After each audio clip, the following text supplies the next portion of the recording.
नमस्कार। कांवड़ यात्रा के मार्ग में खाद्य दुकान मालिकों और उनके कर्मचारियों के नाम प्रदर्शित करने के उत्तर प्रदेश और उत्तराखंड की सरकारों के निर्देश के क्रियान्वयन पर सुप्रीम कोर्ट ने सोमवार यानी 22 जुलाई को रोक लगा दी। द हिंदू के मुताबिक जस्टिस ऋषिकेश राय और जस्टिस एसवीएन भट्टी की पीठ ने कहा कि दुकान मालिक यह प्रदर्शित कर सकते हैं कि उनके यहाँ किस तरह का भोजन परोसा जाता है, लेकिन उन्हें अपना नाम और कर्मचारियों के नाम और जाति दुकान पर लिखने की फिलहाल जरूरत नहीं है। इन आदेशों को अदालत में चुनौती देने वाली तृणमूल कांग्रेस की सांसद महुआ मोइत्रा ने सुप्रीम कोर्ट ने पूछा कि क्या उत्तर प्रदेश और उत्तराखंड सरकारों ने कोई औपचारिक आदेश पारित किया है कि कांवड़ यात्रा मार्ग पर स्थित भोजनालयों और अपने मालिकों के नाम प्रदर्शित करने होंगे। मोइत्रा की ओर से अदालत में प्रस्तुत वरिष्ठ अधिवक्ता अभिषेक मनु सिंघवी ने कहा कि उत्तर प्रदेश और उत्तराखंड सरकारों द्वारा पारित आदेश संविधान के विरुद्ध है। शीर्ष अदालत ने कांवड़ मार्ग के रास्ते में आने वाले राज्यों को नोटिस जारी किया है। इसमें उत्तर प्रदेश, उत्तराखंड, दिल्ली और मध्य प्रदेश शामिल हो सकते हैं। जिन राज्यों को पक्षकार नहीं बनाया गया है लेकिन वह यात्रा के रास्ते में आते हैं, उन्हें भी स्वतः संज्ञान लेकर नोटिस जारी किया गया है। मामले पर अगली सुनवाई शुक्रवार यानी 26 जुलाई को होगी। यह आदेश association for protection of civil rights APCR द्वारा दायर याचिका और 2 अन्य याचिकाओं टीएमसी सांसद महुआ मोइत्रा और शिक्षाविद अपूर्वानंद झा तथा स्तंभकार आकार पटेल द्वारा दायर याचिकाओं पर आया।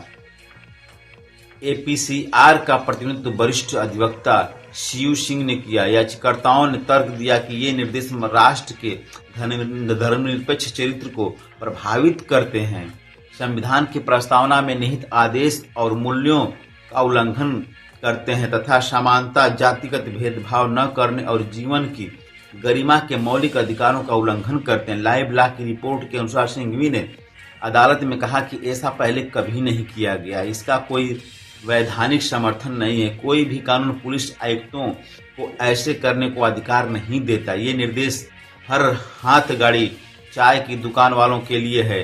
कर्मचारियों और मालिकों के नाम देने से कोई उद्देश्य पूरा नहीं होता। सिंघवी ने यह भी तर्क दिया कि खाद्य सुरक्षा और मानक अधिनियम 2006 के तहत खाद्य सुरक्षा मानक लेबलिंग और प्रदर्शन विनियम 2020 मालिकों को अपने भोजनालयों का नाम उनके नाम से रखने का निर्देश नहीं देता है। सिंघवी ने कहा, हिंदुओं द्वारा चलाए जाने वाले बहुत से शुद्ध शाकाहारी रेस्तरां हैं, लेकिन उनमें मुस्लिम कर्मचारी हैं। क्या मैं कह सकता हूं कि मैं वहां जाकर नहीं खाऊंगा, क्योंकि भोजन को कहीं न कहीं वे मुस्लिम कर्मचारी छूते ही हैं। मामले की सुनवाई करते हुए जस्टिस भट्टी ने केरल के 2 होटलों के बारे में एक निजी किस्सा साझा किया, जिनमें से एक हिंदू द्वारा चलाया जाता है और दूसरा मुस्लिम द्वारा। जस्टिस भट्टी ने कहा कि वह अक्सर मुस्लिम के शाकाहारी होटल में जाते हैं, क्योंकि वह व्यक्ति स्वच्छता के अंतर्राष्ट्रीय मानक को बनाए रखता है। ऐसी खबरें हैं कि इन निर्देशों के कारण कांवड़ यात्रा के मार्ग में स्थित दुकानों में काम करने वाले कर्मचारियों की जबरन छटनी की जा रही है, जो आजीविका कमाने, व्यापार या व्यवसाय करने के मौलिक अधिकार का उल्लंघन है। इन निर्देशों के तहत अधिकारियों को यह सुनिश्चित करने का आदेश था कि कांवड़ियों को स्वच्छता के मानक के अनुरूप और उनकी पसंद के अनुसार शाकाहारी भोजन परोसा जाए। बहरहाल याचिकाकर्ताओं की ओर से यह भी तर्क प्रस्तुत किया गया कि ऐसे निर्देशों का प्रभाव कई राज्यों तक फैलता है, इसलिए सर्वोच्च न्यायालय को तत्काल हस्तक्षेप करने की जरूरत है। हम आपको बता दें कि सबसे पहले उत्तर प्रदेश की मुजफ्फरनगर पुलिस ने ऐसे आदेश जारी किए थे कि कांवड़ यात्रा के मार्ग पर स्थित खान पान की सामग्री बेचने वाले सभी दुकानदारों को अपने अपने प्रतिष्ठानों पर अपना और अपने कर्मचारियों के नाम का उल्लेख करना है।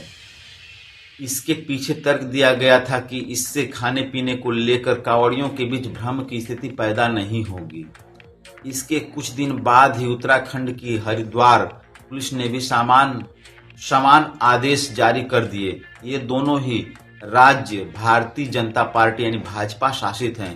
इन आदेशों का विरोध न सिर्फ विपक्षी दलों ने किया बल्कि भाजपा के नेतृत्व वाले राष्ट्रीय जनतांत्रिक गठबंधन यानी एनडीए केंद्र सरकार के सहयोगी दलों ने भी किया।